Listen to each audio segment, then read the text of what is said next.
Hello, everyone. I'm back. I'm back. Is that what I look like this morning? Not great. A lot has changed in my life in the past few weeks. As you can tell, I'm somewhere different. I moved, and I got beanbags. Huh? I can record down here now. I'm not gonna probably, but I could. I could do that. The reason I've been missing for a few weeks is, well, I moved and I've had a lot of pretty serious life and career changes. But they weren't changes that just came out of nowhere. I've been thinking about this for a long time. So I want to tell you guys why I left Amazon. First, I want to talk about my experience at Amazon for anyone who's interested in potentially working there themselves. I didn't leave because I hated it there. In fact, it was quite different than that. I really, really enjoyed the work that I did at Amazon. I got the opportunity to work on a brand new product that we launched early.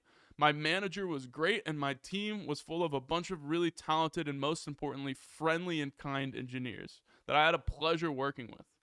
So I didn't quit Amazon because my job was bad. And even if you work at Amazon and you end up on a team you're unsatisfied with, the company lets you switch teams. So that was never a concern for me. The reason I left is I took a chance that I've always wanted to take, but I've kind of always been scared to. See, when I started programming as a kid, I didn't start programming because programming in particular interested me. It didn't. I wasn't interested in becoming a software developer, but it just kind of happened out of necessity because I wanted to create a video game server. That was the reason I started. The thing was, though, I didn't know anything about servers, I didn't know anything about programming at all. But I learned. I taught myself because they were necessary in order to host this server that I really, really wanted. I had all of these ideas for gameplay and things that people could enjoy. And I have to say, what got me hooked on software development wasn't the code itself. It was the feeling of working really hard for something and then releasing it and watching people use it, watching people get a lot of enjoyment about it. And that's what I love about software. It's what I've always loved about software. And it's not that I can't get that at Amazon, and it's not that I didn't get that at Amazon. See, they announced our product on a live stream to sellers around the world.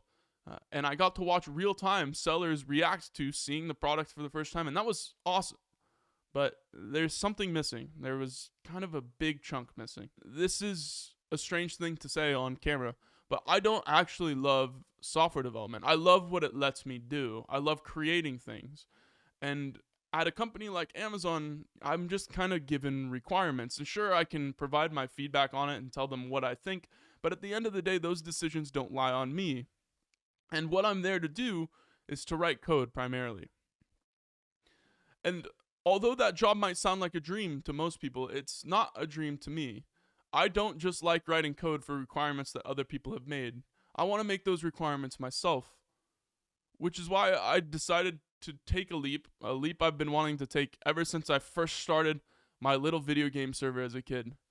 I decided to quit Amazon and start my own company. The company's name is Toothio, and we're a dental staffing service that's looking to grow starting out of Phoenix.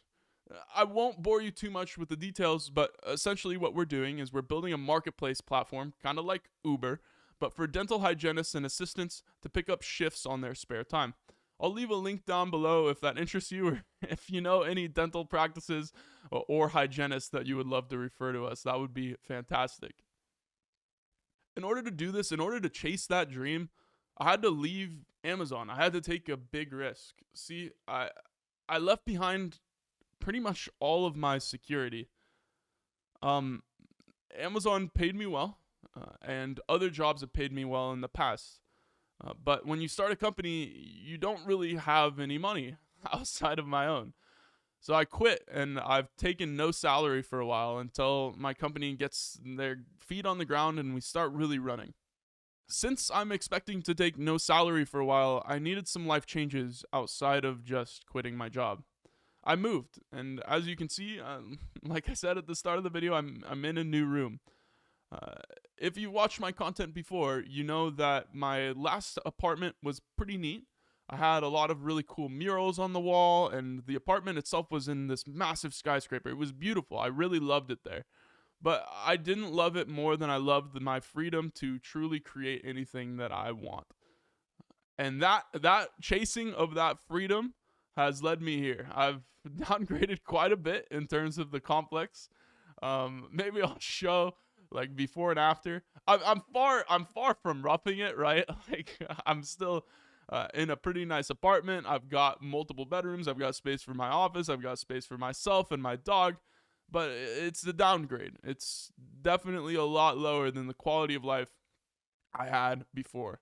But I'm willing to make it. And the reason I'm willing to make it is not because I want to chase some entrepreneurial dream of millions and millions of dollars. And if that happens, that would be great. But the main reason I wanted to do it is that when I was a kid and I started programming, I programmed to make things for me.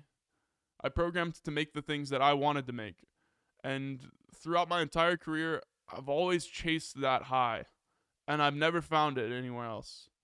So I'm taking a leap of faith to try to live that high again.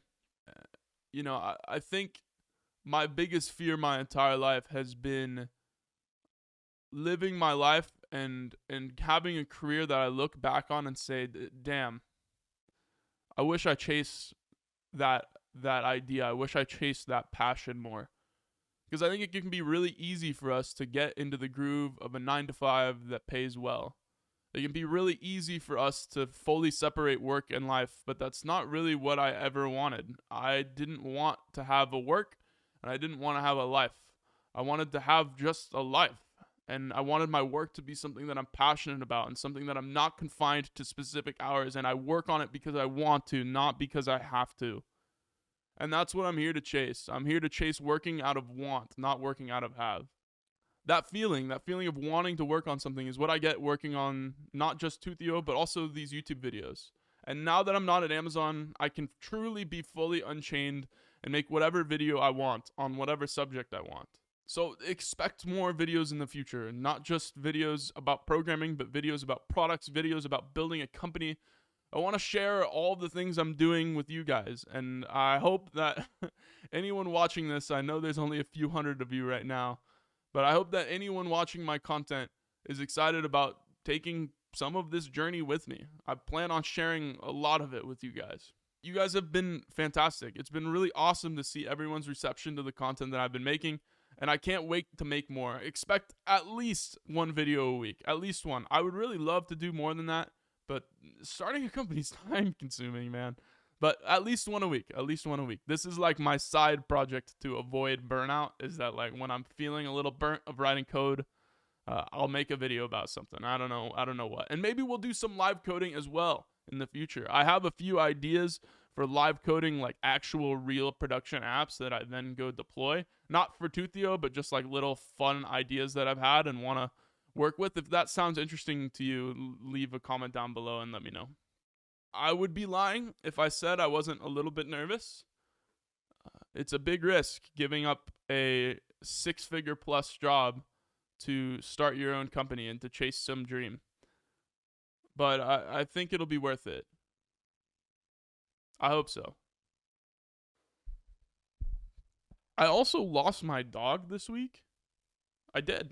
I lost him for like 8 hours. He got out. The dude opened the door here. So I'm on the ground level now of this place.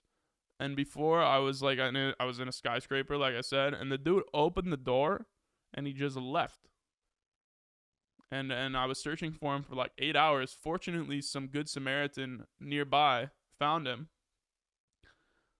And we were able to recover him. But I think he was in a fight with like a goose or something. He's got very, I don't know how to describe this. He's got very goose-like injuries. I don't know if that makes sense.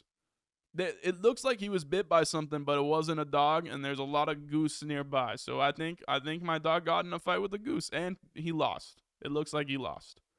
So that also happened these last few weeks. Crazy. Don't look at me like that. Yeah. I'm telling him you lost the fight to the goose. See that gash on his eye? That's from the goose.